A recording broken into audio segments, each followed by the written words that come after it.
Hi, I'm Elizabeth Noyce, and you're listening to Supergirl Radio.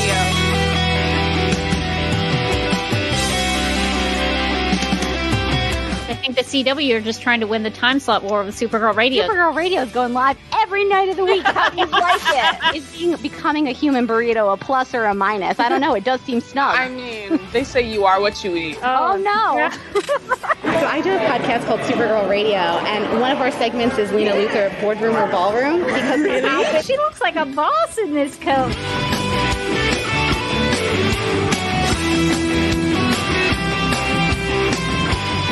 Is Nasty Luthor like a different Luthor? It's not just Lena being mean? No. Helen Slater here. It's so fun to know that you're hosting a podcast called Supergirl Radio.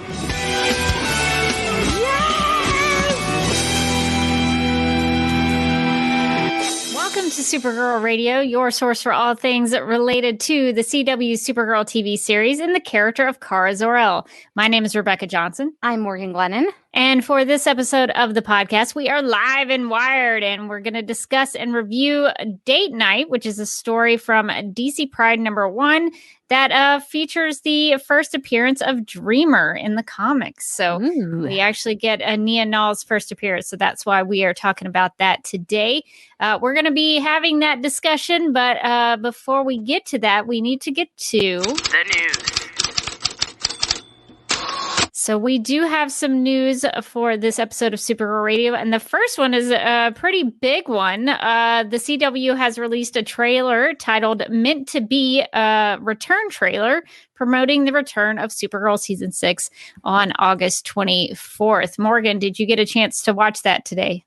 I did, and definitely not while the opening credits of this were airing. Don't think that. That's not what happened. But I did watch it, and I thought there was some interesting stuff in there. Yeah, you and I were discussing earlier, like, is she fighting a garbage monster?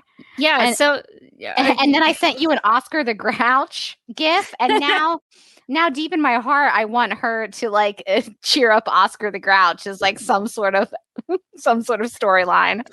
That would be the perfect Supergirl episode if she got to hang out with Oscar the Grouch. Her whole mission for that episode would just be to make him happy. Maybe make him smile a little bit. Maybe Oscar, why are you so grumpy? Yeah, so I guess we could get to talking about that. I do have some screenshots that we can talk about. We're not going to play the trailer on here because, you know, copyright things. But so we do have some screenshots we can talk about. So speaking of the trash monster, I guess is what we're going to talk. We're going to label it as.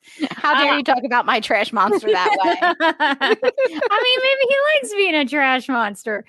Maybe he's like just coming in with like some takeout in his hand. You can't see it. He's like, "Hey, you guys, game night," and everybody just freaks out. Everybody just assumes the worst. You see a trash monster and you think, "Run, hide," but maybe he just wants to hang out. Yeah, maybe he's a nice trash. We're being too judgmental of the giant trash monster. I think so.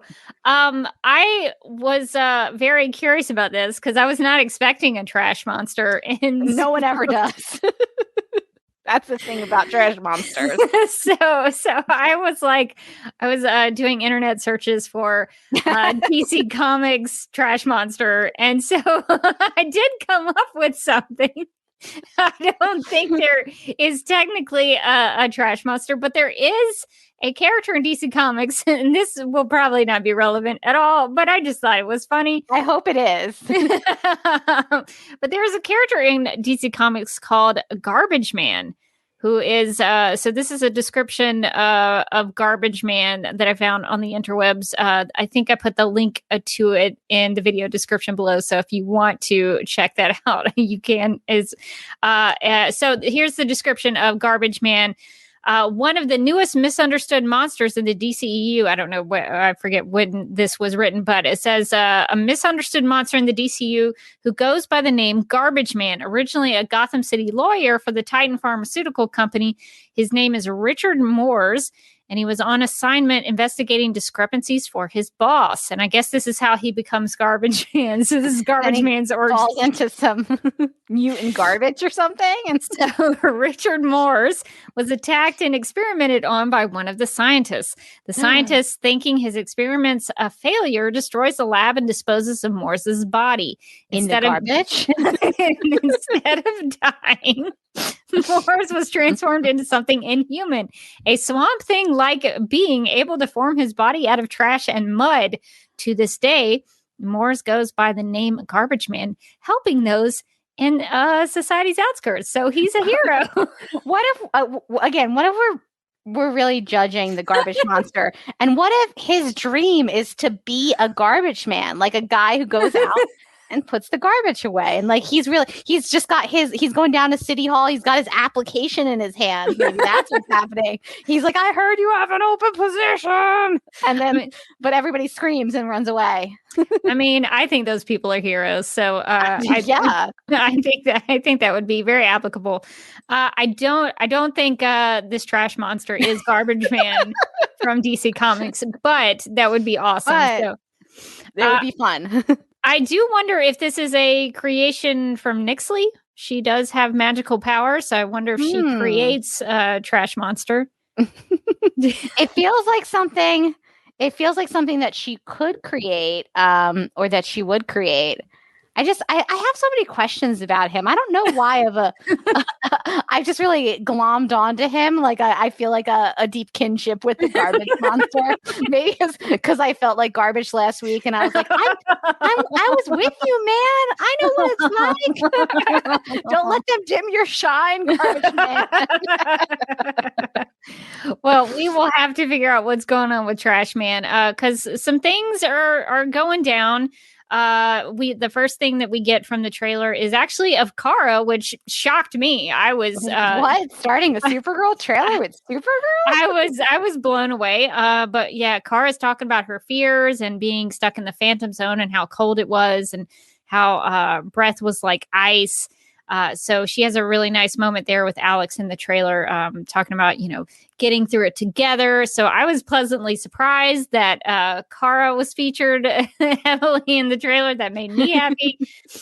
We did get some more. I think this is all these daylight scenes with some chaos around it. I think this is all related to Trash Monster. Now, like, I don't want to get too upset, but this looks like maybe what happens after you're finished fighting Garbage Man.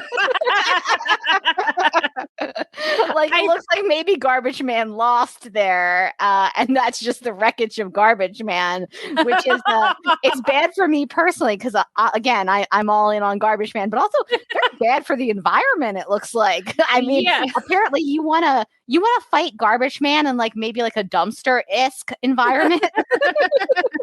Really contain him. There's some debris. That goose is escaping as fast as his little wings will carry him. I was trying to determine if that was some sort of goose. I don't know exactly what bird that is, but I'm somewhat of an expert on Canada geese, and they look a little different from that. So I don't know if there are any birders who listen to or watch Supergirl Radio. But please let me know if you've identified what kind of bird this is. It sort of looks like a goose. But the coloring is a little different, in my opinion. But I hope the goose gets away from Garbage Man. We'll see. We'll see if the goose survives. Rachel wants to know if this is going to be when we finally learn what happened to the pelicans. I actually had that thought when I saw the goose. I was like, well, are the pelicans around? No, I definitely did have that thought. I hope we'll get the answer to that. Maybe the pelicans and the geese are hanging out together and they both have issues with Garbage Man. So we'll see. Apparently Garbage Man, I guess, is doing something with this contraption. I don't know. This looks like it's off in the same scene. Is Garbage Man going to space? I don't know. Once again, we have underestimated Garbage Man was like, I'm working on a science experiment over here. Don't touch it. And then everybody just messes it up. Yeah. So there's several moments in the trailer where it looks like Garbage Man may have been, I don't know if he's connected to this at all. but it sort of looked like that to me. It did look like maybe he was also throwing. Garbage man? Is that a little bit of garbage man we're seeing in the shot, or is that just a garbage wall? Is that? That's a good question. So it does. Garbage man been decorating this whole pier? Maybe that's what's happening. He's like, this is just how I like it. The Super Friends have come into his home and messed with his stuff, and they're now they're redecorating. They're ruining his rocket launch. Like. I think we're on Garbage Man's side, honestly. I think I'm turning to be pro Garbage Man. But it looks like he throws Martian Manhunter and a Supergirl into some garbage, maybe. I think there's a little bit of a fire thing that happens on that as well. Garbage Man does look like he's destroying some stuff in this facility. So he Garbage Man can shoot fire. I mean, Garbage Man being able to shoot fire is a twist. I didn't see it coming. I didn't see it coming. But before we judge Garbage Man, can I ask, what did the dock workers perhaps do to him? Do we know? Maybe they were like, I don't like your garbage. Maybe it's justified. I think Garbage Man probably has his reasons. I think we're prejudging Garbage Man. I think we should just let this play out. Well, whatever happens, it's bothering Supergirl because Supergirl in her kryptonite suit. I'm guessing that Melissa was not available for the scene. That's usually what happens with the crypto suit. But it does look like that Supergirl is bothered by it, which is kind of sad. It seems like she's maybe having some PTSD or something. I'm not real sure. Do we think that there's some kryptonite in the garbage? Oh, I did not think about that. She's either having flashbacks to something or maybe she's bothered by kryptonite. That could be the case. It definitely looks like Alex might be here or Sentinel at this point. So we'll see what happens. And I actually do like this shot from the trailer of the Sentinel suit because I know we've talked at great length about this suit and some of the things that we maybe have thoughts on. But the hood actually looks pretty cool in this shot. I like the inner lining of the hood. I hadn't noticed that before. The hood is nice in this shot. It seems functional and fashionable. I'm still not a fan of the eyeshadow, but but I do like the hood. I think that she did it. I don't know if that's what the hood always looked like or if this has been a hood upgrade. but good for you, Alex. I like it. I like the fashion that you're bringing. Yeah, so cosplayers, if you're into cosplaying Sentinel, this will give you a really good look of what that costume looks like. I maybe it's because it covers up that blue streak in the hair that I don't like. It's got. I think a lot of it is that. Yeah, it's like, what is it about Alex's costume that's just working for me so well? Is it that I can't see her hair? I think that's what it is for me because that's the one thing that I'm like, I can maybe go with the eyeshadow, but the blue hair. I like to imagine like that when Alex is getting ready, she like opens up she goes into her bathroom, opens up, and there's just all these like little blue hair streaks, like the like clip-in ones, and she's like, "All right, villains of the world, watch out!" As she clips it in. Sentinel's coming for you. Hold on, I gotta braid it. Well, if she's wearing the hood, it doesn't matter. She can cover. That's true. You can't see her great braid. Yeah, so it does just to cover up some of this scene. So it does look like a bunch of fire. Like Garbage Man is really causing some chaos here. So I don't know if Garbage Man is connected to the possible. What does Brainy say? It's a cryonuclear bomb. I don't know. I heard him say that, and I thought, should I know? Is that made up? I don't know what that is. Am I dumb or is this fake? I know about nuclear bombs. I don't know if maybe there are cryonuclear bombs. I've never heard of it. What role does the cryo play in it, do you think? This is a question I asked myself, again, not 30 seconds before we started this podcast, but I did ask myself that. I was like, are they freezing something? Are they freezing Garbage Man? Do you freeze something before you blow it up? It seems wasteful. Or are you like blowing it up and then freezing things down because it'll be too hot. they're like hot and cold, baby. I don't know what the point of that is. But if anybody has any thoughts on the cryonuclear bomb, but yeah, so it does look like that maybe some of these scenes from the trailer are connected.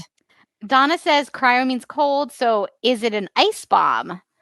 So is it like a bomb that ices things over, shoots ice? I have questions. But if it's a nuclear, I don't really know. I'm glad I wasn't the only one who was thrown off by that. I was like, wait a minute, I don't think that's a thing. Well, surely they'll explain it in the episode. Surely. I'm shaking my head. No, surely they will explain it. But you know who does have thoughts about the environment and things of that nature? Zor-El makes an appearance. Jason Bear. Hey, how are you? Oh, it's been a long hiatus, Jason Bear. How you doing? Still doing good? Still looking good. Still looking good, Jason Bear. He's also, it looks like maybe got some new threads. Yeah, he's got the S shield on his on Does his that chest. look like a sweater to you? It looks like, I don't know if it's like a suit or if it's a cozy turtleneck, and I think I'm fine with either version. Yeah, well, I don't know if he's got some new S shield threads, but looks good. So he seems very concerned about the oceans. Yeah. So which, I mean, we should all be concerned about the oceans. He probably watched like a couple of Netflix documentaries while he's like acclimating to Earth, and he was like, Car, did you know about this? There's all kinds of problems here. And she's like, yes, I do know about could you stop watching so many environmental documentaries? I can't watch Blackfish one more time, Dad. And he's like, but it's a it's a problem. I did like that he points out in the trailer, he was like, this is what happened to Krypton. And I was like, yeah, I guess. I mean, hey, okay, that makes sense to me. Honestly, that's rock solid logic. I can't really argue with that. And if we go back to season 1, it was kind of Astra's whole point too. Yeah, there was some of that with Astra. I don't know if I always equate Krypton with oceans. I mean, not specifically oceans. But I mean, you don't really see a lot of depictions of Krypton with big ocean water and waves and things. But maybe that's like, because it used to be like that, and then when we get to Krypton, it's about to fall apart and implode on itself. Zor-El was like, we had our own SeaWorld, and it was also messed up. And but then by the time you were born, there were no seas. What if Zor-El just gets like really into like sea animals and like surfing? Like he goes through like a whole like beach bum phase where he's got like all those like life is good shirts. That's just like life's a beach, and it's like a little guy with sunglasses. And she's like, that is so embarrassing. That's all you wear. And he's like, life's a beach, Kara. That I would be okay with. What I'm kind of uneasy about with that mention is that because Supergirl likes to address the issues of the day. That's a known thing. They've been doing this for a while, and so this to me was like, oh, there's climate change is happening. This is what we're talking about. We're bringing some climate change things in here. We're getting topical. I guess that's what's happening with Zor-El. So I guess he's going to be the one to address that. He was not the only one that came back from the Phantom Zone. We did get to see some Nixley in here. So she's causing some trouble. She interacts with Martian Manhunter, apparently.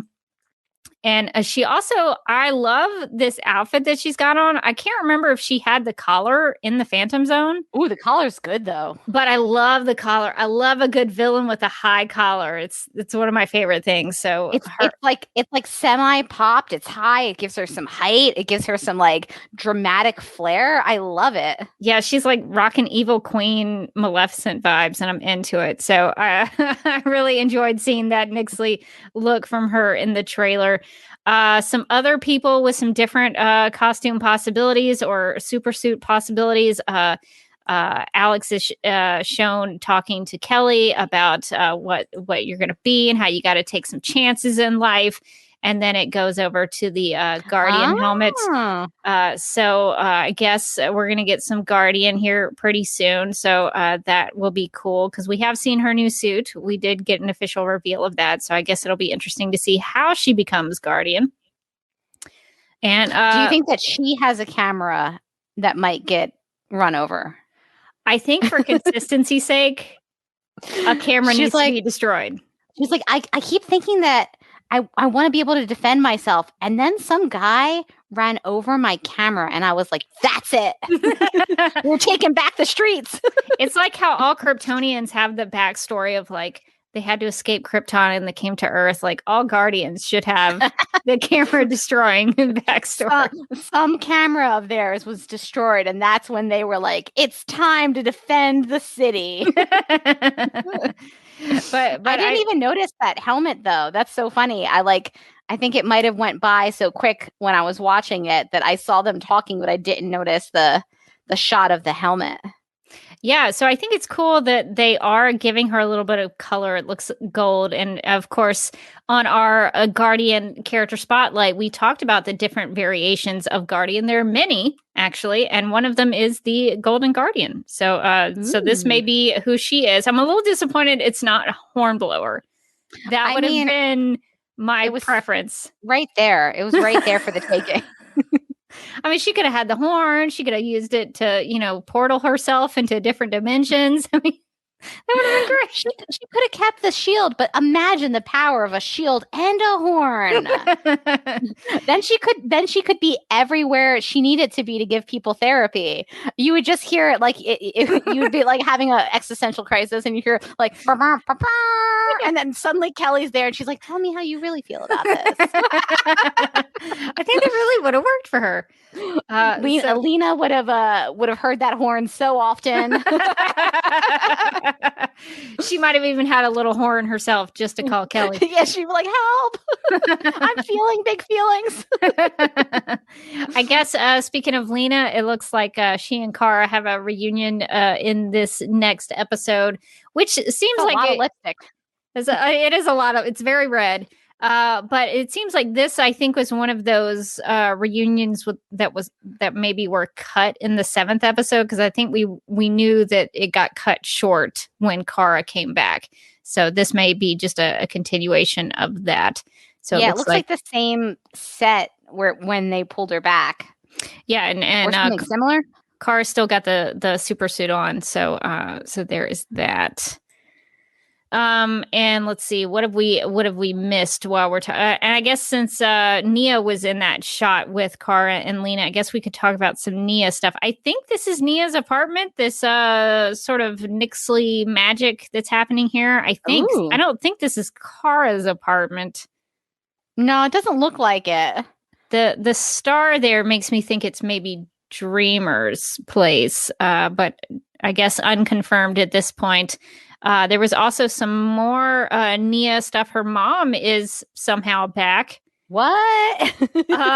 So I guess she does not have a run-in with some spiders anymore. No, Rebecca. No, they didn't.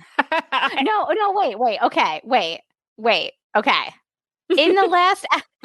okay, wait. I can't let this go. In the last episode... In like the prom again, part 2, Electric Boogaloo. She was like, I'm back in time to when my mom was not killed by a spider, and I should call her. And then she like really battles within herself about whether or not to call her mom. Yeah, her mom can't be alive post-crisis, right? It can't be. Well, from everything they were talking about, it sounded like her mom was still gone.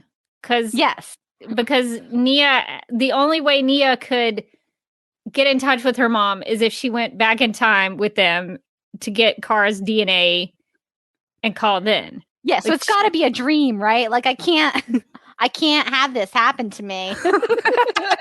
This is really messing with the post-crisis, post-Amadeus world. I thought I understood.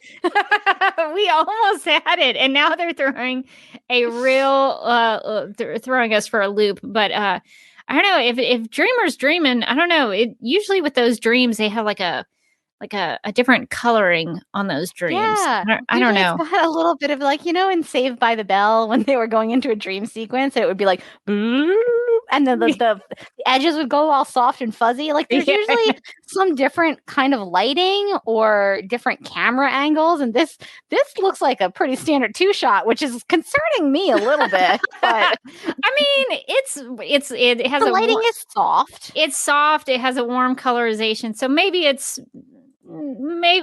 a dream. We'll see how that goes. But it is going to mess us up if she is alive in real time. I don't know how you could justify that.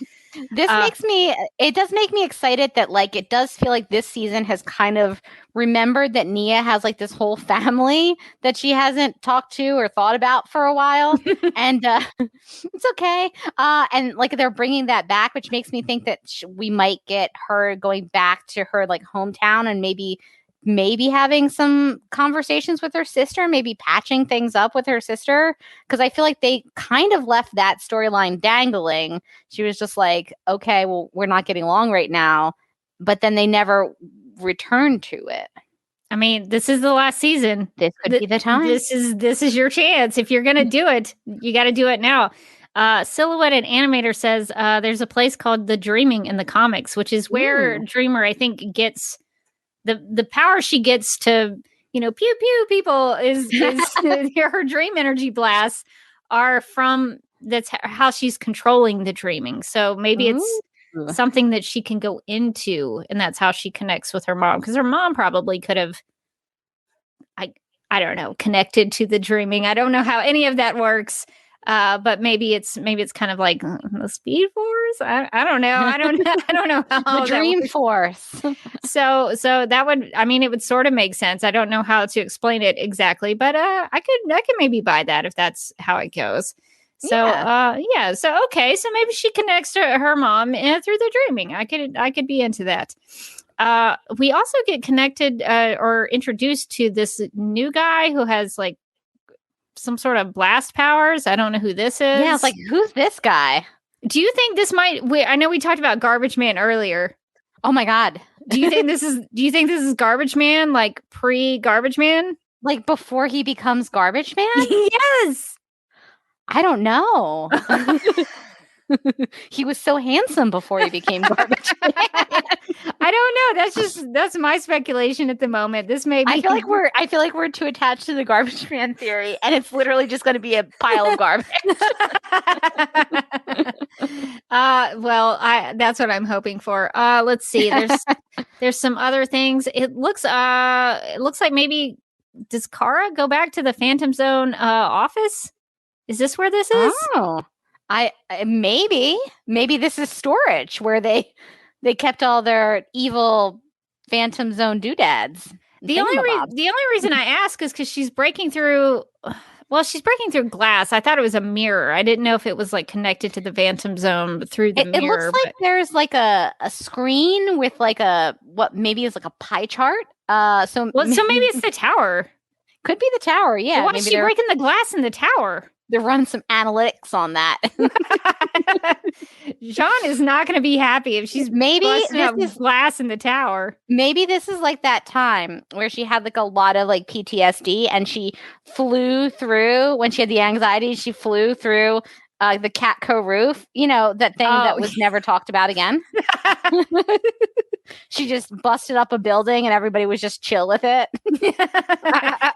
Yeah, so maybe it's like that. Maybe she couldn't find the door or a window or a balcony, and so that's what happened. And I guess the final shot is a big explosion that happens, and that's definitely Kyler Lee's stunt double when you slow it down. But yeah, so some big things are happening in the episode. That's, I guess this is all in reference to the episode that's going to come back on August 24th. There's a lot happening in that one. There's a lot happening in this, and I just want to mention that in the trailer, somebody says, "Oh, where is the?" Let me get my notes. Somebody says, I couldn't figure out whose voice it was, but somebody says they've released a force of hell on Earth, and Garbage Man. I think it's referencing. Excuse me. I think it's referencing Nixley. But because I've been currently trying to read all of Supergirl and the New 52, because I'd previously only read the first volume, so I'm reading through all of it, and I'm in volume 3 right now, which is Sanctuary, and there's a character in those comics named Hell. Oh, so I wish, as a comic book fan, because Hell appears in it's Hell as in H apostrophe EL. He appears in Supergirl comics, so it would make sense to bring him in. He's another Kryptonian. I haven't finished the volume, so I don't know how things go down with him. But he's a kind of a shady character, and Supergirl kind of has a crush on him. And I'm like, Kara, you need to get away from that guy. This is no good. But so as a comic book fan, I would love it to be the introduction of this Hell character, but I don't think that's what's happening. But that's, I mean, if you're going to drop Hell on Earth, that would be a clever way to do that, but I'm not counting on that. I assumed it was about Nixley, but then I thought to myself, and no shade to Nixley, love her. Is Nixley that bad? Like, Hell on Earth seems a little bit dramatic for Nixley. Well, if she's creating garbage men. I mean, who among us? And like is setting off some sort of contraption whole that goes is creating a garbage man right now. Don't you worry. Yeah. So I mean, Nixley does have magical powers where she could do anything. So I don't know. Maybe she's really causing a bunch of chaos. I don't know. Mm-hmm. But it does seem a little over dramatic. It's. I mean, I was like, have we earned this with Nixley yet? I don't know just yet if we've earned it, but maybe by the end of the episode, maybe we're gonna get there. But yeah, so that is kind of the big thing about the episode were those shots, or not the episode, but the trailer. So we'll see. We'll have to see if any of our speculations are correct. None of them probably will be. I don't think so. I don't think Garbage Man is going to be some misunderstood genius. I feel like I'm going to be disappointed on that tab. Man, I really want that to be Garbage Man from DC Comics. Now I feel attached to him. Me too. I don't think that's what's going to happen. So there's apparently an official CW Supergirl season 6 synopsis that we missed. But Mark, one of our listeners, sent it to us. So we've linked it in the video description of this live stream. So if you'd like to look at it, we'd love for you to do that.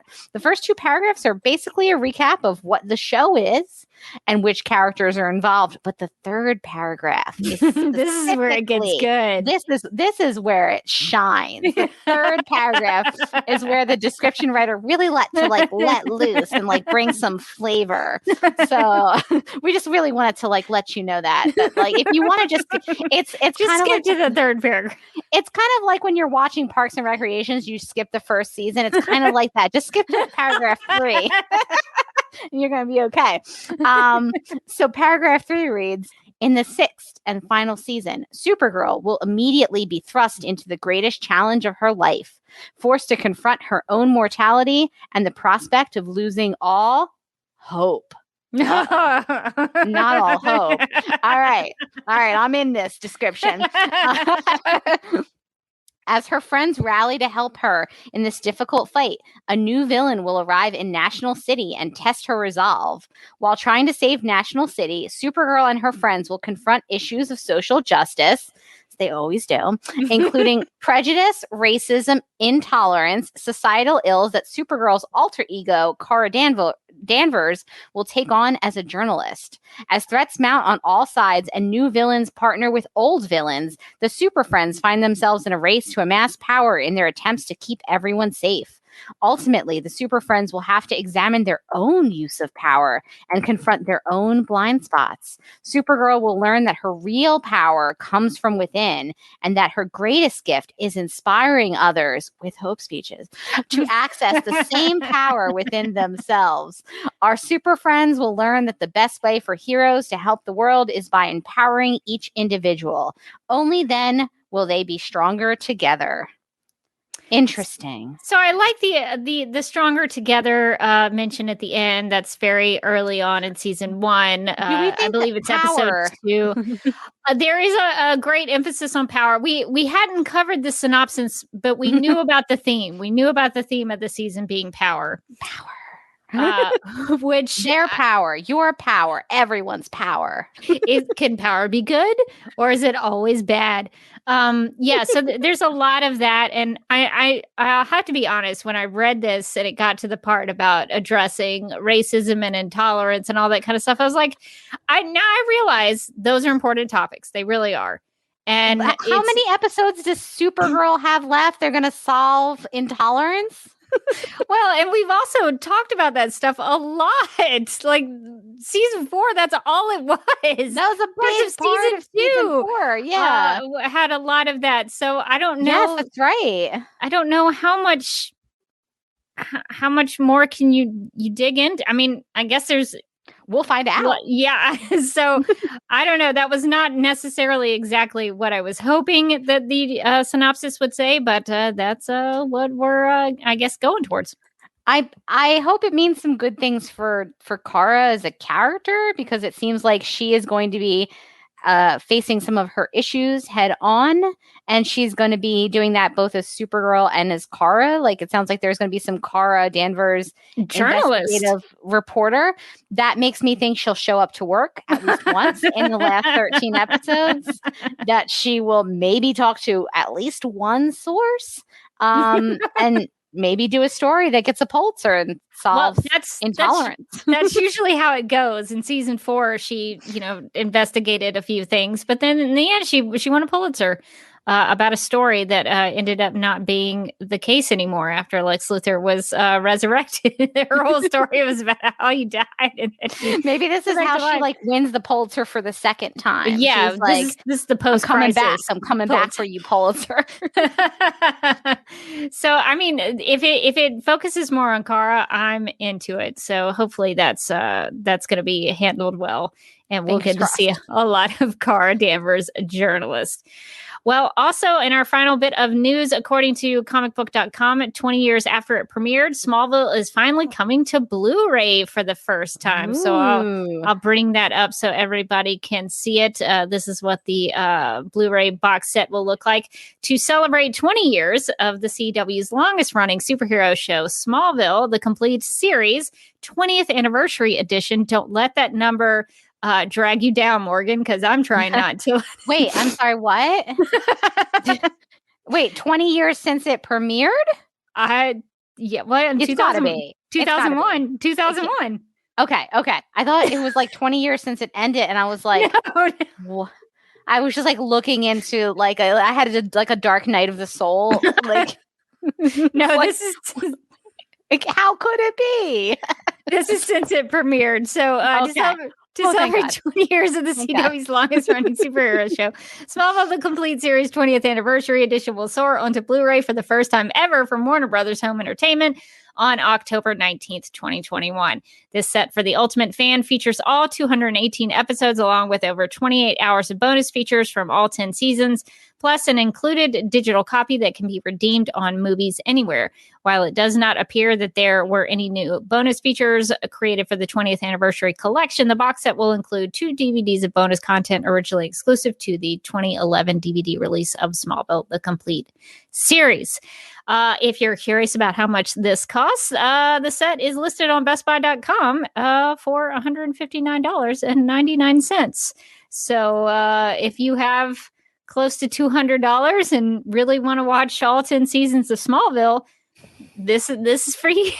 Yes, there are 218 episodes of Smallville, And by the time you get to the end, you're like, yes, that was 218 episodes for sure. Who I felt each one.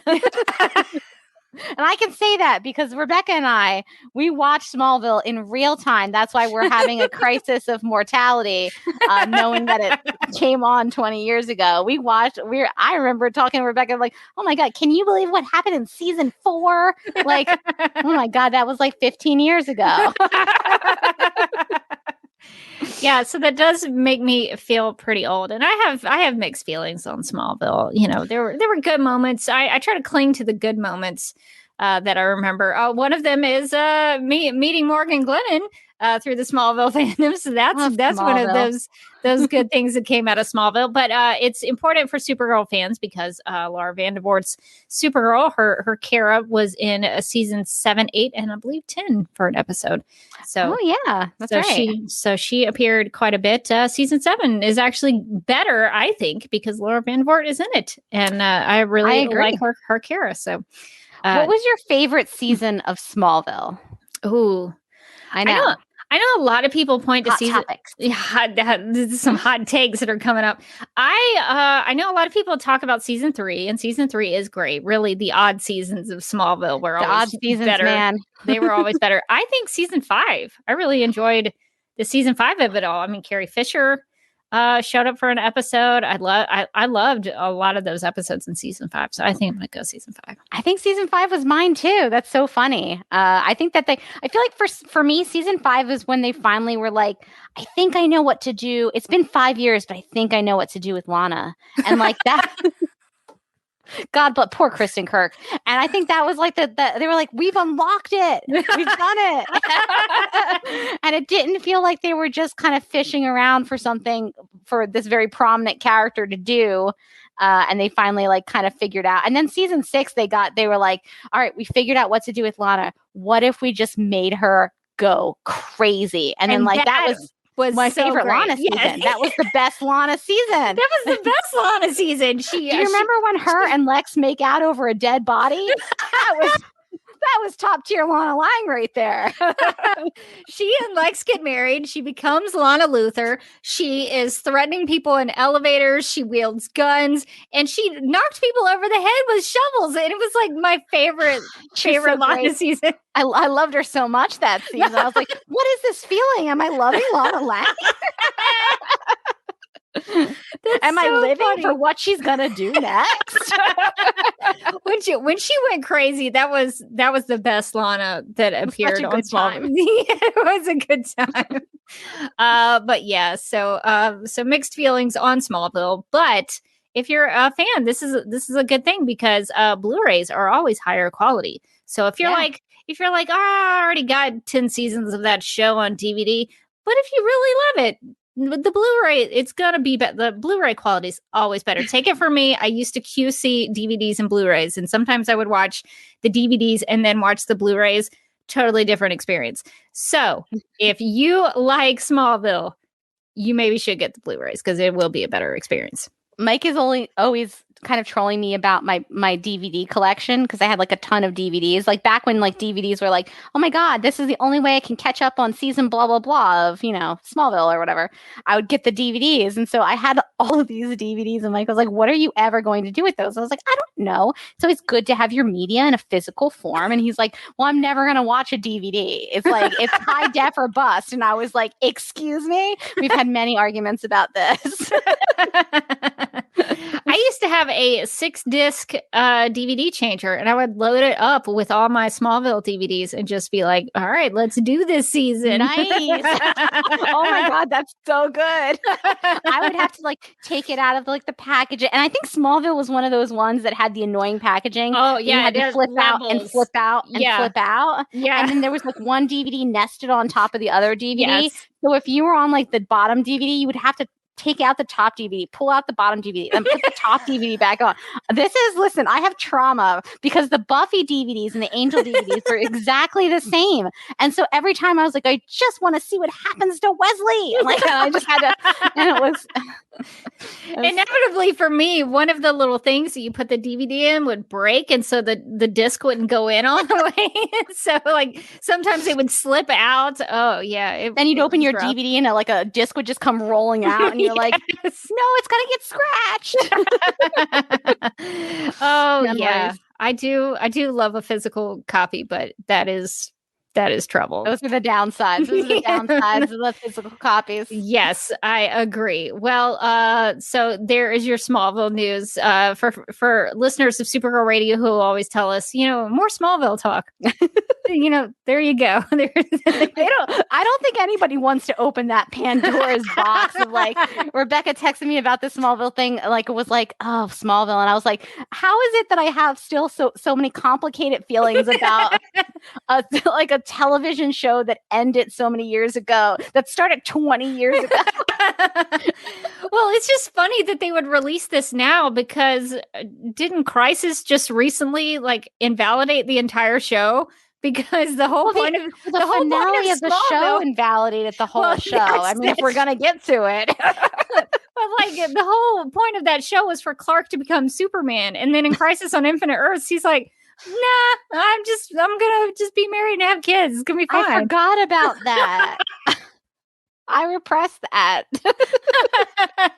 So now you're asking fans to go back and buy a $200 Blu-ray set for a show that's been invalidated twice. They're like, hey, do you want to watch the story of how Clark Kent becomes Superman? Joke's on you. This is how Clark Kent becomes stay-at-home dad Clark. You got a farm?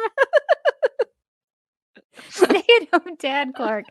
I would actually watch a show about stay-at-home dad Clark. Me too. He's going to have all kinds of trials and tribulations. Didn't he, even in Crisis, didn't he give up his powers? I don't think he even had superpowers anymore. I don't think he had superpowers anymore, no. I don't think so. I don't remember, but I don't think so. That feels right.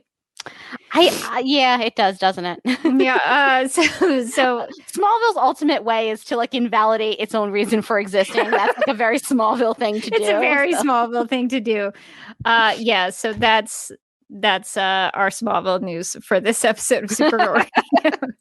So to get to our main discussion for why we are here, we are going to discuss DC Pride #1's Dreamer story called Date Night, which was written by Nicole Maines, who plays Dreamer on the CW Supergirl. The artist was Rachel Stott, Enrica Aaron Angiolini is the colorist. Steve Wands was the letterer. Diego Lopez was the editor. And there was no description specifically for the Date Night story, but the description of DC Pride #1 describes it as the thrilling introduction of a new hero Dreamer in the DCU as seen on the CW's Supergirl. So, Morgan, what are your thoughts on the story of this issue? Well, it was really exciting to see Dreamer in the comics. That was, first of all, I was like, yay, Dreamer. And I thought that the art was really good. And I really enjoyed definitely enjoyed the art aspect of the comic. I will say, so I bought the whole issue, clearly. And then I was like, where is it in the issue? Because I want to start with that one. And then I'll read the rest because I needed to do it for this podcast. And the thing is, in the beginning of the issue, they don't tell you page numbers. Did they not? I had to just flip through. They did not. I looked many times. I was like, just tell me. And so I ended up reading like a whole comic before I got to Date Night. And then I was like, oh, here it is.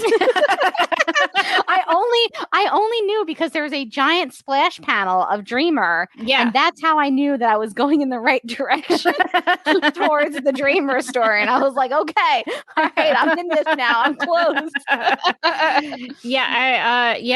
It's kind of hidden in there if you're not looking, if you're unable to find it through the table of contents, which is weird because normally for these big volumes of things, they will put it in there.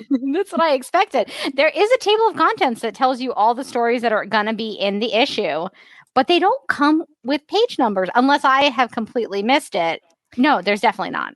I looked again. It is page, I believe, 60 in the digital version.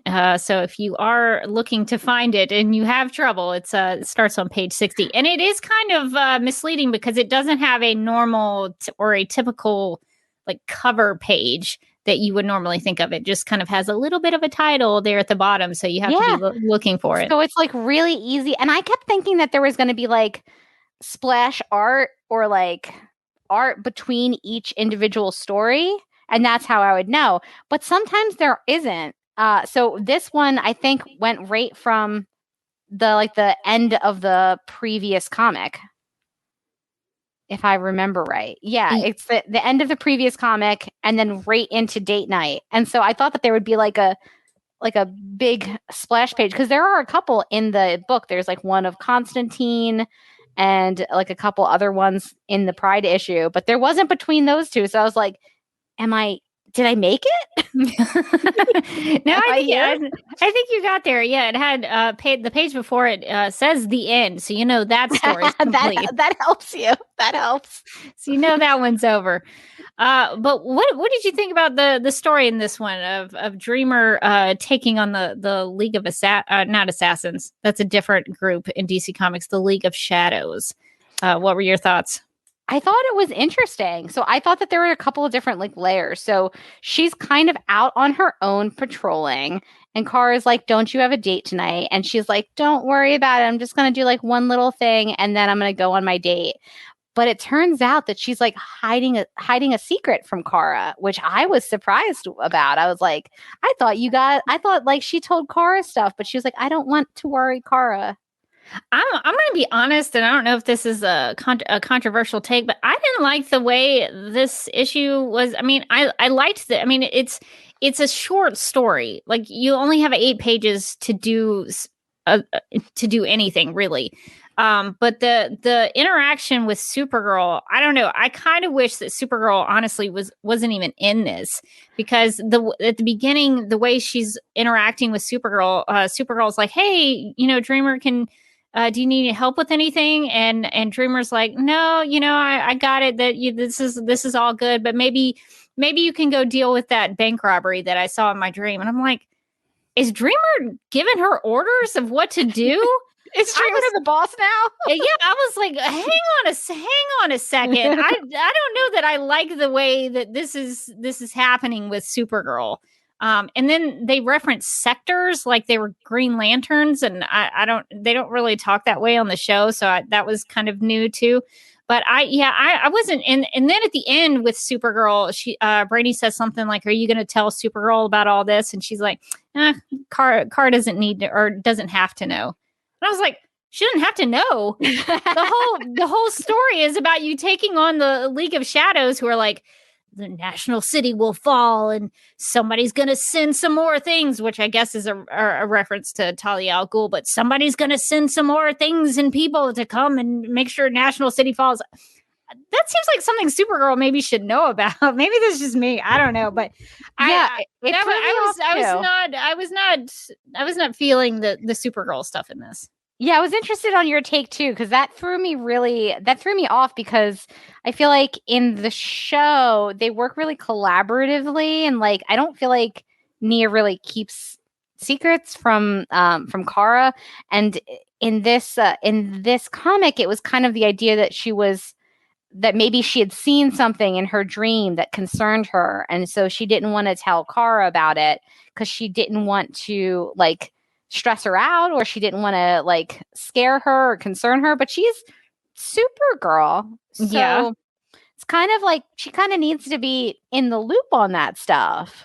Yeah, I mean, I could maybe buy it if she's concerned about Supergirl's well-being or something like that. I would be okay with that. But the way as it is written and sort of played in this issue, I was like, oh, I don't know how I feel about that. That was not my favorite. Yeah, I wanted like a little bit more background. I felt like this was definitely an issue where I felt like the 8 pages was tough, and like I wish there were more pages. Basically, I wish it was like a full issue to be able to like explore that that struggle that she was having about whether or not to tell Kara about what's happening, and like the idea of maybe wanting to protect Kara or maybe being concerned about Kara. And maybe it almost felt like she had seen something that was like maybe Kara would be in danger if she came, but they don't really dive into it, or they don't have time or room to dive into it. And so I was just kind of left with like, Nia seems to be keeping secrets from Kara for question mark reasons. Yeah. Yeah, I think that would have been an interesting thing to explore. But to your point, I mean, the 8-page is very limiting in what you can do with the story. What? Okay, I guess maybe this question should be set up. I guess maybe I'm trying to find the best way to say this. Do you think this plot is just basically Batman Begins? Am I the only one that connected those dots with the League of Shadows and then the thing being put into the water system? Because that's exactly what happens in Batman Begins. You know, it's been a while since I've seen Batman Begins, but I don't think that you're wrong. I think you're right, actually. Was it in the water, too, that they were doing in Batman Begins? Yes. Yeah. Scarecrow was going to put it in the water supply. But doesn't it end up in the air? They sort of like spray it around. But the plan was for Scarecrow to put it in the water supply. Yeah, you're right. Because the League of Shadows is also heavily featured in Batman Begins. It's also involved. Yeah. Yes, I think that you're correct. Yeah. So that was one of those things that I was like, oh, okay. I mean, I guess I was hoping for something a little more original. But then I don't know. It felt a little too Batman Begins-ish to me.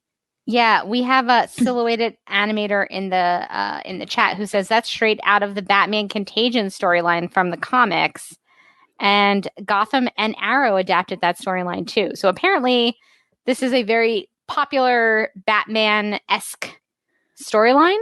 So yeah, kind of referencing it, I guess. But I feel like for Dreamer's comic debut, I would have preferred maybe even like I liked the action definitely, but like with 8 pages, I would have preferred a little bit more character stuff and then maybe like some light hitting of things. Yeah.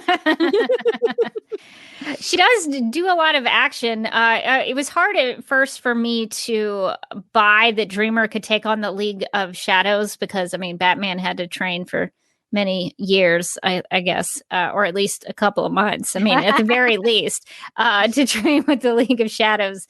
And I believe Sarah Lance, was she with the League of Assassins or the League of Shadows? They're kind of used almost interchangeably, but I think she was with different. Some sort of league. Yeah, definitely. She got some sort of like BJ's Costco card to a league. Yeah. So you would think that those people would be pretty formidable in fighting, but then by the end of the comic, I sort of bought it a little more because Dreamer uses her Dreamer energy into weapons. She talks about that in the description of Dreamer, that she can transform that into weapons, and she has swords and stuff. And so that was actually pretty cool. Dream energy swords. But it was hard for me at first to be like, should Dreamer be able to like punch these guys just by her fist? That also threw me off. And so there's a couple panels on, let's see, I think it starts around page, it's like it's a really cool full page panel on page 62 where you see, and I think it's the background of this live stream, where you see Dreamer's kind of up in the air and you see all her hands are like hitting people and avoiding things and ducking and doing, you know, all kinds of fighting maneuvers. And presumably she's like taking on the League of Shadows. You see her in the next panel in 63, like jumping over people and fighting people and going like, hey, yeah. And the thing is, that Dreamer, we know that Dreamer's powers are mysterious, and in some ways unknowable. But I feel like what I know Dreamer about is like puns, definitely. Yeah, puns. Those were featured in this issue. Loved that. Loved that energy. Great. They were great. But I feel like I know her for her weird nebulous powers, but not specifically for like fighting, like hand-to-hand fighting skills. And so that threw me off quite a bit. So I did have a question for you about page 62. The question is, what is happening? I don't know. What I think maybe is happening is that do you think she's seeing the fighting with them? Oh my God. Like before she does it? Is she like having some sort of precognition of like, I'm going to have to punch this guy here and I'm going to have to do this here. And then she does it? I think you're right. Okay. So my first read on that panel was, why are there so many hands? That was the first read. Then when I started to go deeper into the source material, I was like, are her hands currently fighting? Are they currently waging a war? Yes. And that's kind of where I ended up. But now if I go a layer deeper, I can see that, like, yeah, she's probably closing her eyes, taking a quick little snooze, so that she can see how everybody attacks her, so that she can then use her dream powers to like fight them, which is a cool use of her powers. I actually really do like that. I wish this panel did the work of telling me that's what was happening, because I didn't know. I was like, I guess she's fighting somebody in this panel, but we just can't see them and they're just hands. Yeah. I guess I'm sort of the opinion that I like trying to figure it out. So I guess I wouldn't want somebody to tell me exactly what's happening. I kind of like the open-endedness of what is happening here and having to figure it out. But it sort of seems like maybe that's what's happening. And if that is the case, where she's like having some precognition and she's seeing herself do it before she does it, I think that's pretty cool. That's probably my favorite part of the issue. And it does explain to me how she can like Sarah Lance it through that crowd of assassins, right? And like hold her own. Because I was side-eye. I was like, listen, I love Dreamer too. I don't know about this one. But it does kind of explain it to me. Like, if she has foreseen everybody's attacks, then she can then defend herself and attack back in a way where she could take down a lot of the League of Assassins easily. And she would sort of take them off guard. Like they would. Exactly. No. Yeah. And it seemed like she was using her dream power really effectively in this issue, to be like, she knew where they were going to be and she knew that what was going on. And when they threatened her, there seemed to be like a knowing that she kind of knew things were going to happen when they were going to happen. So I do think that there was the idea in this issue that like when her powers at their full development would allow her to like know things ahead of time. Yeah, and Silhouetted Animator said, Nicole Main said in an interview with CBR, which I think is Comic Book Resources, that this is her at the point where she has full control of her powers. So that would make sense, because she doesn't seem to have any trouble with it like she does sometimes on the show. She was able to do everything very effectively. So did you have any other thoughts about the characterization of Dreamer or even Brainy? We see Brainy a little bit here in this issue. So I see, I just wanted to read off this comment from Julia, which is a good one. She said, I think they've established on the show that she can use her dream power to predict moves to a degree. I think she was training with Brainy in season 4. So this is like a established power that she has. So it does make sense that that's kind of something that she tapped into. As always, with the Dreamer story, I find myself questioning, what can and can't she do? I think she did a little bit of that with Agent Liberty in season 4. I think that's maybe what Julia's thinking about. There was a little bit of that, if I remember that correctly. So that's a good point. So what did you think about the inclusion of Brainy in this?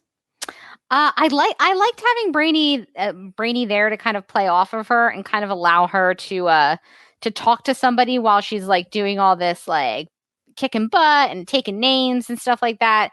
And I think it allowed her to, I liked the characterization of Dreamer in this issue just because I liked that she was like fun and she was sassy and she was kind of enjoying herself as she was, as she was fighting all of these like League members. And I thought that Brainy really kind of added to that by like being able to like call her in while he's like getting ready for the date, and and not being too concerned about whether she can take like a whole bunch of like League of Assassin members. Like she's fighting, but she's also kind of like on a Bluetooth conversation about like what they're gonna if they're gonna get Italian that night, which I liked. Yeah, there was a good bit of comedy, I thought, in this, and I think that worked for the Dreamer character. And for Brainy, I thought Brainy was pretty character correct here. And I like in the description that they have of Brainiac 5, it says, Coral Docs, Kaluan, 12th level, super intelligence, cute face. So I thought that was good. I could almost... I don't know. That seemed very Nicole Maines to me to put that in there. So I'm glad to kind of hear her voice in there. So I thought his characterization was good. I think a lot of the jokes really landed to me, and I think it's because this issue was written by Nicole Maines, and she loves Dreamer, and she really understands Dreamer, and you know, some of that voice is her own. So I thought that like bringing that to the character on the page really worked for me. Like I could hear Dreamer saying all of the things she was saying, all of the dream puns, and all of the like the back and forth banter with Brainy about like going out to dinner and things like that. I loved the ending, which is that she fights the main guy from the League of Shadows or Assassins. Shadows, yeah.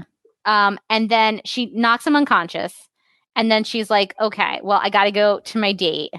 But she still wanted to question him about something. So she didn't want to leave him for the police. So instead, she takes the unconscious League of Shadows, like main guy, with her to the movies, where he sits unconscious next to them while they like cuddle and eat popcorn. And she's handcuffed to him, so he's not going anywhere. And he has a Sleeping Beauty written on the top of his head. So another good dream pun. So ends it with a good dream pun. I like that page. It ends on a good note because it does get you from point A to point B. Like they set it up at the beginning. Dreamer's going on a date with Brainy. She's got to go through this whole League of Shadows thing first, and then they get there. So I think for 8 pages, it almost seems like it would be so hard to do just in 8 pages to tell a complete story in such a short amount of time. So I think for the most part, the story got where it needed to go. So I think that it was successful in that way, that it told the story and it ended kind of on a happy note, a happy, fun note. So I think it was an enjoyable read for that, even though I'm like, oh, the Batman Begins thing is a little too close for my comfort. But I think it did, it accomplished, I think, what it set out to do. It makes me wonder if Nicole had read some of the Batman stuff that it was pulling from, like some of the original source material, and was just kind of looking for a thing that the League of Shadows does a lot, and was like, this is kind of their jam. That is their thing. Kind of what they're into. That is their thing. And I was glad that Nicole was able to work some things in that the show might not be doing, like the mention of her sister, like the mention of Maeve. And Bran asks, what do you think the deal is with Nia's sister? Is she kidnapped or now a member of the League? I like that it was ambiguous. The League of Shadows guy seemed to know her sister. And he knew everything about her, actually. He dropped a mention to her sister, and I really liked that. Like, again, we it's been a long time since we've revisited Nia's like home life and situation, but it was nice to get like a mention of her family and her sister, and she really gets thrown off by that he's mentioning her sister. It made me want to know more about like the world of this like 8-page comic. Basically, it like really drew me in. Yeah. So I was glad that she was able to get to that aspect of the Dreamer character that has not been fully explored on the show. Hopefully, maybe, I don't know if we'll get Maeve, if we get Nia's sister on the show in season 6, or Nia's mother. Since we're getting Nia's mother on the show in season 6, I wonder if we'll get Maeve again. But it always sounded like it was up to the actress's schedule, whether or not they could get her or not. So at least they could get her a mention in this one, in this 8-page story. So did you have any other like favorite panels or pages? I know we both liked I think page 62, which I thought was probably like the coolest page in my opinion. But did you have any other favorite bits of art that you liked? Yeah, I think honestly 62 was like went through after I read after I found and read the Dreamer story. I went through and I read the rest of the Pride issue, and I liked it. I liked a lot of the stories in it. I have to say, I think that one, the page 62, was like maybe one of my favorite panels in the whole issue, like the whole 80-page issue. So bravo to that to them, because I thought it was one of the coolest pages that they had in this issue, with all the hands and things like that. But also I really liked the end issue, the end page. So she shows up at the movie theater, and her and Brainy kiss, and it's like kind of like a sparkly background, and then and then you like pan down to them in the theater with the unconscious handcuffed villain, and I thought that was just such a funny like sight gag that worked so well for that character. Yeah, I think it does give the story a good ending. For me, I think the only other thing I would mention, I like the close-ups of eyes in this issue. I think there's a couple of instances of it. There's one on page 62, and then there's another one on when he mentions page her sister. 64. Yeah. I like the cinematic use of the close-ups there, because it really brings the intensity into those moments. So I really like that. And even the way that Dreamer's hair is falling over the mask, I thought was really good. And also on that page 64, there's also let me get these, a swoosh. When she draws the yes, I guess the dream energy is it just one sword, or does she have two? I think she's got two. She might have two. So I like that. That's pretty cool. I like all the blue lights there, and the sort of sparkly light that's coming off the dream energy sword. So I think that would probably be my other favorite moment in the issue. So I guess overall thoughts, what did you think about Dreamer's first appearance in comics? I was excited to see her in comics. I enjoyed the issue thoroughly. I liked seeing her in action. I liked seeing her her ability in this issue to use all of her powers so well, and like she seemed like she really knew how, like, what power was like the right time to use for what thing. And I like to see like a powerful Dreamer who's kind of in control of her crime fighting. I didn't love the stuff with Supergirl, but like I thought that was, it was underdeveloped to the point where it could have been left out, I think, because it made you ask too many questions about like, well, why isn't she telling her this? And why is she like making her go across town on some wild goose chase when she's like, taking on the League of Shadows? That doesn't make a lot of sense. Supergirl would probably be like, even if it was just like, she's like, it's my time to shine, something like that would sit better with me than like her going like, no, go over there. It's fine. I'm not gonna tell her about it either. I'm not gonna tell her. She's fine. I thought that was kind of the only thing about this issue that really kind of threw me off. Like I was a little thrown off by her, her fighting abilities. But now that you've mentioned, I think we worked through those. That panel like really like that got me there on the fighting. I'm like, cool, that's a really awesome use of her powers.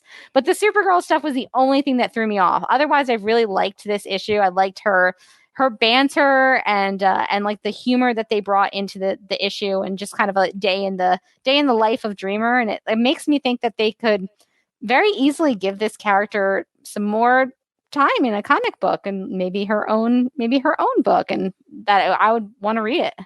Yeah, there's definitely stories that you could tell with Dreamer. I mean, I would love to see more with her and her sister Maeve, and the dynamic of how that works out. So, I mean, there's a lot you could do with that. I don't know if they'll expand that, but I think this was a good first appearance for Dreamer in the sense that I think if you had never heard of Dreamer, if you didn't see Dreamer on the show, it kind of at least gives you a good introduction of who Dreamer is, what at least somewhat about what the powers are that she is able to do and how she is able to use them.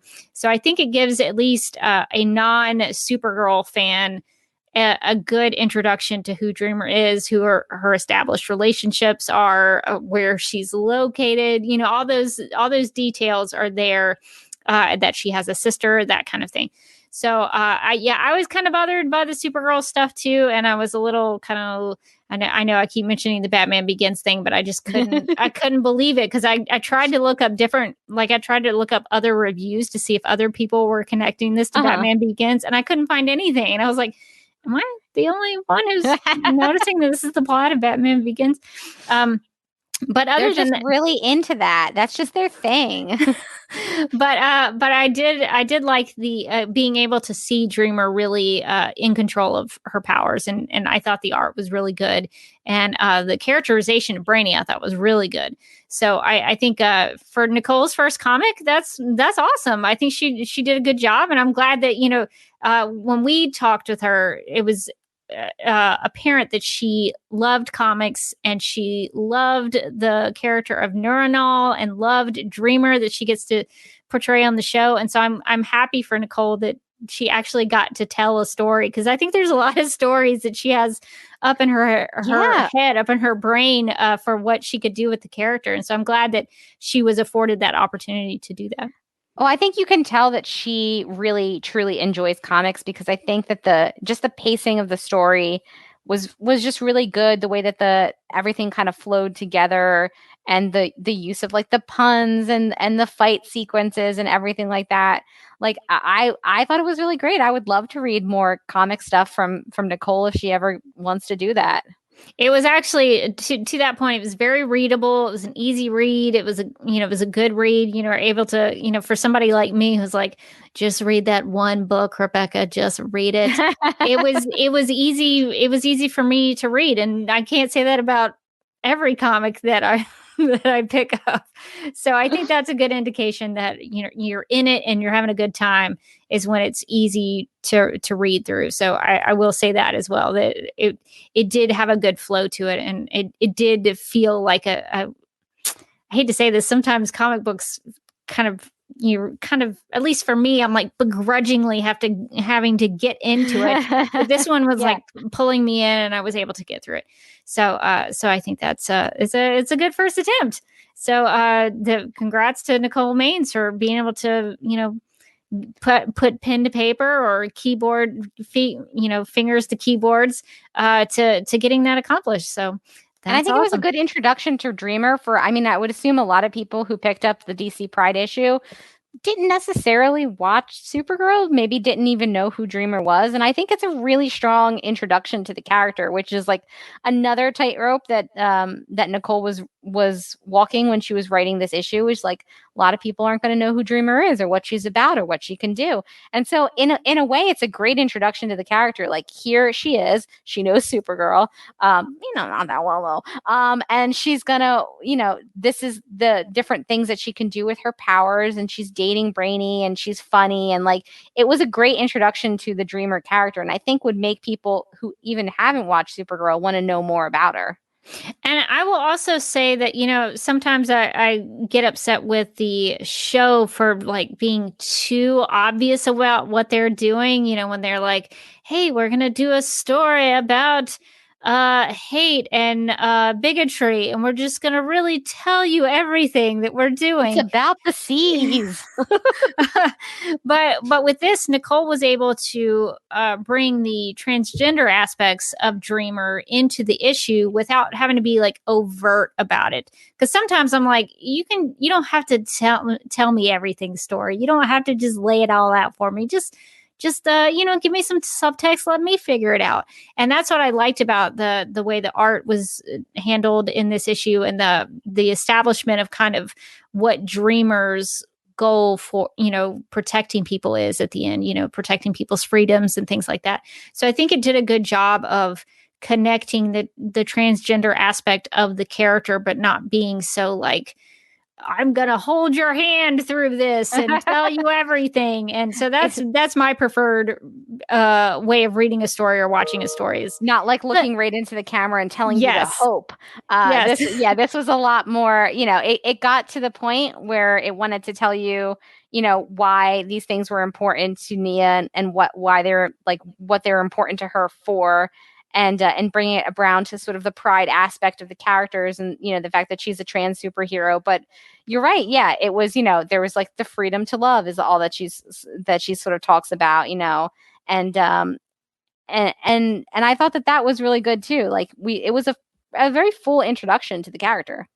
Yeah. So I think if you read this, you'll get to know Dreamer and hopefully want to know more about Dreamer to get you to the show or hopefully get you to more Dreamer comics. So I thought this was a good first appearance for Dreamer. And so that it's cool that we have the opportunity to talk about that because I know on Supergirl Radio, we talk about first appearances quite a bit. So this was Dreamer's first appearance in the comics. Now we'll know what Dreamer's first appearance is. Oh, we talked about that when it happened.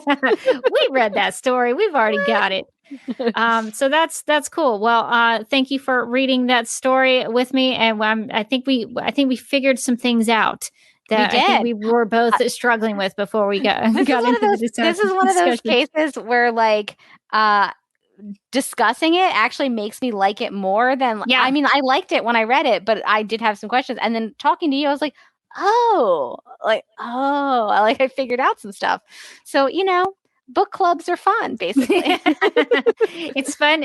Other people's experiences and interpretations can elevate and add value to yours. So thank you for sharing your opinions, Morgan. That has elevated my experience with the comics. So thank you. All right. Shall we get to a snap judgment that we have? Sure. All right, so let's get into the intro and we'll be right back. In the game of Snap Judgments, each person is presented with 2 options, but must only choose one.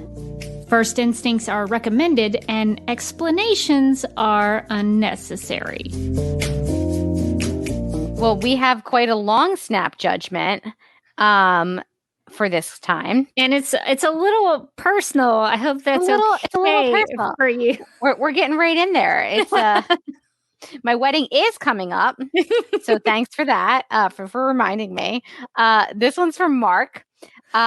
He asks, which would Morgan prefer to happen at her wedding?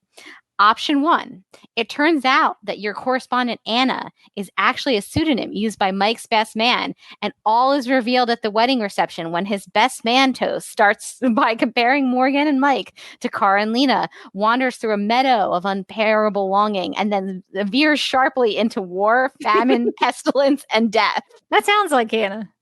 Or this is an Anna level length snap judgment. I will give him that. Or option number 2. Morgan's wedding ceremony is suddenly interrupted when Oliver and Felicity stroll up to the altar, fully expecting that they will be allowed to renew their own vows as part of the proceedings, despite the fact that it's not their wedding. No one invited them. They're actually fictional characters, and per canon, those fictional characters are, in fact, dead. So that's a little bit of a wink there towards Oliver and Felicity busting into Barry and Iris's wedding. So Morgan, I guess you can make the snap judgment based on your side of that situation. Sure, and I'll base my snap judgment probably on what I would rather see happen. What you'd rather be part of. Yeah, exactly. So this is a tough one. This was a tough one because I don't want the best man speech to really bum everyone out. I think that's important. Downer. I don't think that we However, Pestilence was my favorite. She's the best. Grace was the best. Does Grace pop up at the end? Is she like, hey, it's me? Okay. But on the other hand, Oliver and Felicity are there. They want to hang out. They want to do a joint thing. They want to overshadow me, definitely. That's tough too, because I don't want them there. I don't want their nonsense. I don't want their nonsense in my wedding. They're gonna suck all the oxygen out of that room. All of the oxygen is gone. I don't know. I guess it depends. Okay, so Oliver and Felicity show up. Yeah. Are they splitting it with us? Are they split? Are we going halvesies now? He has a lot of money. They're paying for it. They have to pay for it if they're gonna hijack the wedding to renew their vows. They now have to pay for my whole wedding, and so I'm going Oliver and Felicity. I'll let them come. I'll let them do their thing. Oh, we're so quirky. Okay, get out of the way. You pay. You go pay the vendors. Pay the vendors. Let's move on with the wedding. You would hope that they would pay for half of it. They wouldn't, though. I think they would come in, interrupt the wedding, and then do their thing, and then they would just leave, and everybody would be like, what just happened? They'd be like, you're welcome. You're welcome. You would have to track them down, just run after them and tackle them to make sure that they give you some money out of Oliver's wallet. I think that's fair. For me personally, as a person seeing all this unfold, I think I would rather see Oliver and Felicity interrupting the wedding. I personally would love to see the chaos surrounding that. I would also have to fight the temptation to yell at them to get out. That would be. I mean, Rebecca, think about this. I might cause a scene. You could stand up dramatically and you could scream, "Get out of here!" You get, and then it's like it's like a soap opera. It becomes like a soap opera scene where Perfect. where maybe there's a tussle and somebody falls into a fountain that suddenly appears. It's kind of perfect. Or somebody could maybe Oliver rides in on his motorcycle. Then he has his green arrow. Yes, he just goes straight down, but instead of interrupting wedding, he's just like, "Hey, can we just hop in here for a second?" No, Oliver, no one wants you anywhere. No one wants you here. Yeah, I think that would have the most chaotic atmosphere. So I think I would be into that. Let's hope none of those situations happen for you. Just a snap judgment, just for fun. So we're gonna leave all of this here at the snap judgment and hope that neither of those options happen in real life. All right, we're gonna do our outro and then we'll be right back. No judgments on your snap judgments.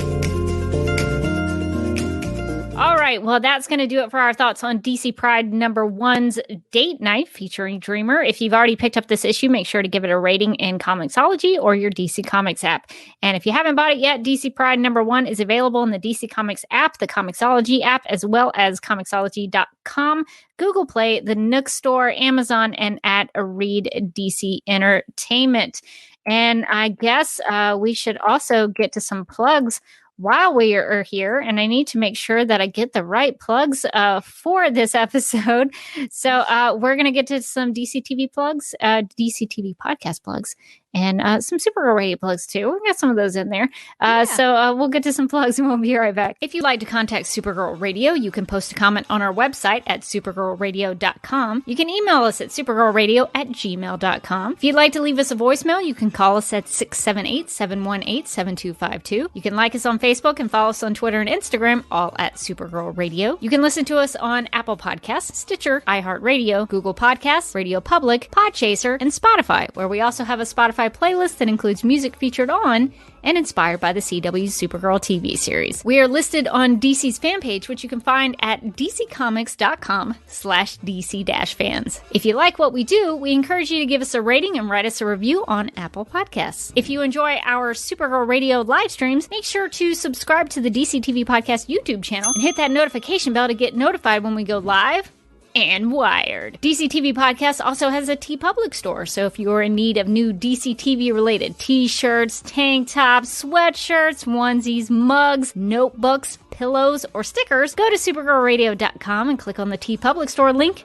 at the top of the page. Supergirl Radio, Superman and Lois Radio, The Flash Podcast, and Legends of Tomorrow Podcast, Black Lightning Podcast, Batwoman Podcast 2, and Titans and Doom Patrol Podcast just for you, Justice League Dark Podcast, Green Lantern Podcast, Stargirl Podcast, finally my favorite of the bunch, DCTV After Dark, where you're allowed to say fuck. You can't say that on DCTV After Dark. Encouraged. Well, since we talked about the T Public Store, we do have some Dreamer designs in the DCTV podcast T Public Store. So if you're interested in those and you want some new stuff, go check it out and see what you can find. So there's some Dreamer stuff in there if you so desire. And we would also like to thank our legion of super sponsors, Michael, Sam, Anne Marie, Grout, Yvonne, Quinn, Jessica, Nicola, Leslie, Susan, Abby, Ermgard, Miriam, Shree, Donna, Nicole, Lizeth, Deb. So thank you for that. I think I need to update that graphic now that I'm looking at it. So thank you to everybody who supports the Supergirl Radio Patreon. If you would like to do that, you can visit patreon.com/Supergirl Radio and choose one of the monthly memberships. And we thank you in advance for doing that. And I guess I have myself reading all this stuff, but I can take Flat Supergirl. But I think Morgan should do the Flat Supergirl plug because you're so good at that. So thank you. As a reminder, now and apparently for always ever, we are running a Flat Supergirl contest. And you might be asking, what does that mean? Well, it means that you download and print the Flat Supergirl image, which you can find in the video description of this live stream, in the notes of the audio podcast or the right side of supergirlradio.com. Then you cut out Flat Supergirl. And from there, it's really like the world is really your oyster. You and Flat Supergirl are going to go on an adventure. But the important thing is that you bring your camera, right, Beaker? You have to bring your camera to capture these images of Flat Supergirl. Beaker is so excited. He loves Flat Supergirl. He loves the concept. He loves showing his butt to all of the listeners. And then goodbye. That was his appearance for the episode, and he's gone now. Just enough to distract me from Flat Supergirl, and we're back. So you're gonna take Flat Supergirl. Nothing just happened. You're gonna take Flat Supergirl and just take her on adventures with you. And you want to take a creative picture of her. It can be a selfie. It doesn't have to be. And post that picture, as many as you'd like, to Twitter, Instagram, or Facebook, and tag @Supergirl Radio. Use the hashtag Supergirl Adventures. And how long do you have to do this? Infinity, maybe, until the end of the show, whenever that is. November, maybe? Yeah, we're hoping, I think, for November. I think that's maybe when the show is going to end, but we don't have exact dates for it yet. So here's the things that you can take Flat Supergirl on. Your summer vacation. It's Labor Day. So that's exciting. You can take her to your Labor Day party. Snap, Labor Day party. Halloween. Dress up Flat Supergirl in a different tiny paper outfit. Maybe like a little tiny paper witch's hat. You can put that on Flat Supergirl. Take her trick-or-treating. Maybe she wants to go.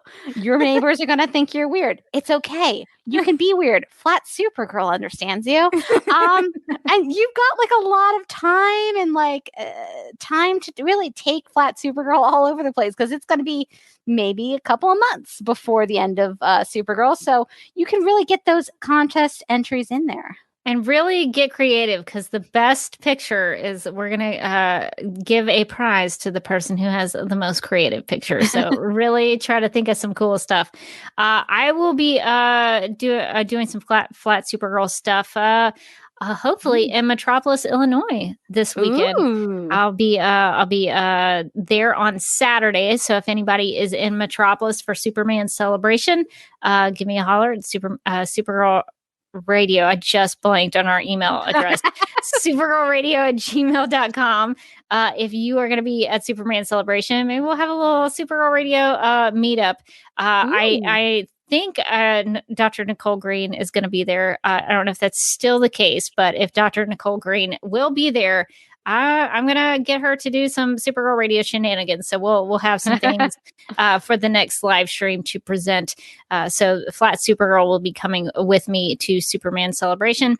If you would like to keep up with me online, you can follow me on Instagram at the Derby Kid. I also have a YouTube channel, a personal one that's in addition to this, youtube.com/duckmilkprod. I've been analyzing some Batman v Superman Dawn of Justice review. So if you're into that, which I know is a very specific kind of person who would probably enjoy that. But if you want to share your thoughts on Sundays at 4 p.m. Eastern is usually when I do it. I've gone ahead and scheduled some things for August because I'm going to be in and out of town. So I'm not going to be able to do every week in August, but you can just check my YouTube channel to see when those dates are. And also, another place I'm probably going to take Flat Supergirl is Atlanta Comic Con, which is happening at the beginning of August. So I have some, let's see if I can do this. I've got overlays while I'm saying some things. So if you're going to be attending Atlanta Comic Con on August 7th and 8th, those are the 2 days I will be there.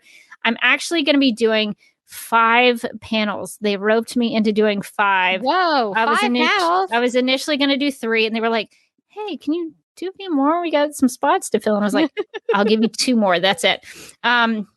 So on Saturday, August 7th at 10:30 a.m., I will be doing a panel on Zack Snyder's Justice League. So you can hang out with me there if you want to do that. I can't remember what the next one is. Is it, let's see, this is the podcasting one is next. So I'll also be doing a podcasting panel. I'm calling it Fan Podcasting Tips and Tricks. That will be Saturday, August 7th at 1:00 p.m., where we'll talk about things related to podcasting, probably some live streaming things that we might talk about there. I also thought I would do a hashtag Restore the Snyderverse pitch meeting, which Supergirl Radio listeners should be familiar with the pitch meeting concept.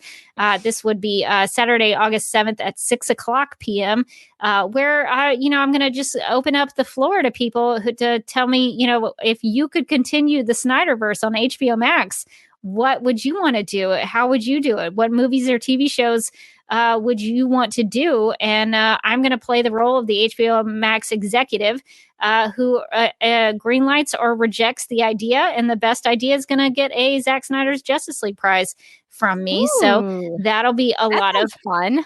That will be a lot of fun. Hopefully people will be game and play along and have a good time with that. I thought that'd be easy and I wouldn't really have to prepare much for it. But it also sounds like a lot of fun.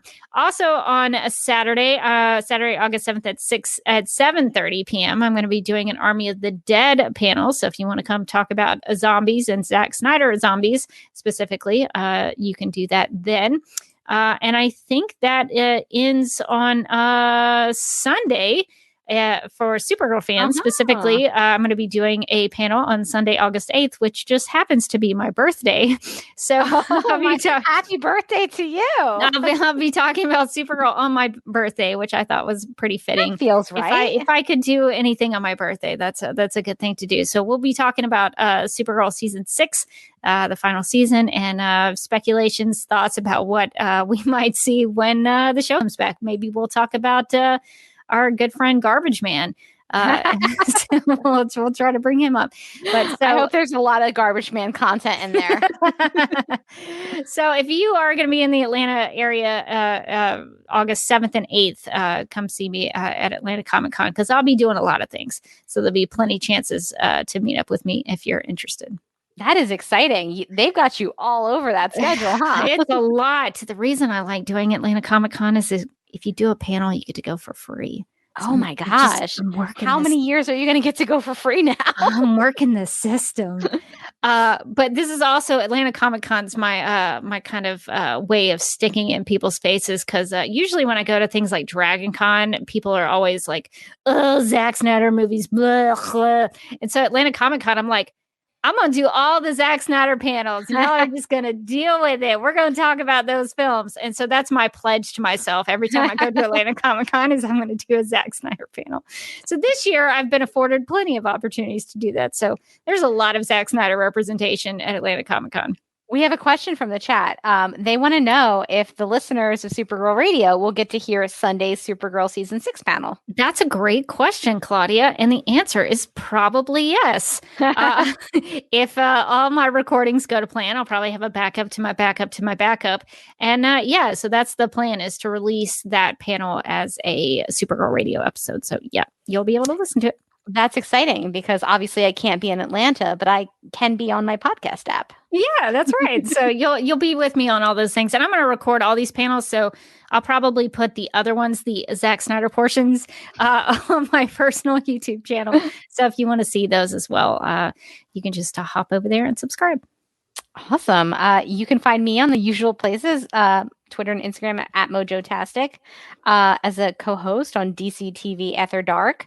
And as a co-host on the Legends of Tomorrow podcast, which we got a random hiatus for Legends of Tomorrow that we was weirdly well timed because Amy is on vacation right now. So we're like, cool. So we will be back when the show is back. Unless we do find time to do a Patreon exclusive. But yeah, so we will be talking about the later half of this season of Legends of Tomorrow. Then apparently we'll get a very tiny hiatus and then back to Legends of Tomorrow because of the way that COVID affected that shooting schedule, is that they're already back shooting season 7, which is somehow going to premiere serious? In October, Rebecca. What? Season 6 is going to end sometime in September, and then season 7, I think, is supposed to premiere sometime in October, unless I'm wrong, which is my nightmare. So that's fun. That is wild. We went from never having anything to talk about with the show and just doing our own random episodes to all show all the time. 12 months a year, it's show. That is wild. Well, you're going to have lots of podcasting to do. That's good. We're going to learn so many history facts about Amelia Earhart and Bonnie and Clyde, and I think it's going to be great. I appreciated just a couple of episodes ago, y'all talked about soap operas and how soap operas are shot. And I was like, I wish Rebecca was here to really adequately school us on soap operas. I was like, I don't know that much about soap opera shooting. I would love to talk about soap operas. So if you ever need someone to, I don't think you'll ever need that really, but if you never do, know with that show, you never know. I'm actually just as a side note at Superman Celebration. I am blanking on the actress's name. Why can I? She played Lana Lang on Superboy. But more importantly, she played Patty Williams on The Young and the Restless. Ooh. And I am so excited. I'm probably going to freak out to see Patty Williams from The Young and the Restless. That's going to be my first soap actor to encounter. And so I'm very excited. I mean, Nicole Tom, who voiced Supergirl, is going to be there. And that's really the more important thing. But Patty Williams from The Young and the Restless is very exciting to me. So sign it. Yeah. Yes. Thank you, Claudia. Stacey Haddock. That's who it is. I knew it in my mind somewhere, in my mind grapes, but I could not pull it out. So I'm glad to have that corrected. Thank you very much, Claudia. All right. Well, we covered a lot. We initially were just going to talk about. We were like, this will be a short one. So we had a lot of ground to cover. So thanks to everybody who was hanging out with us tonight for the live stream and getting back into some of these longer live streams than we sometimes tend to do.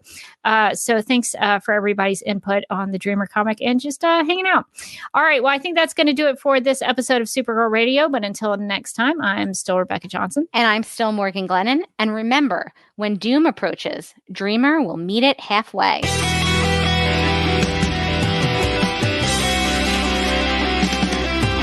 I think the CW are just trying to win the time slot war with Supergirl Radio. Supergirl Radio is going live every night of the week. How do you like it? Is becoming a human burrito a plus or a minus? I don't know. It does seem snug. I mean, they say you are what you eat. Oh no. Yeah. So I do a podcast called Supergirl Radio, and one of our segments is Lena Luthor, Boardroom or Ballroom. Because she looks like a boss in this coat.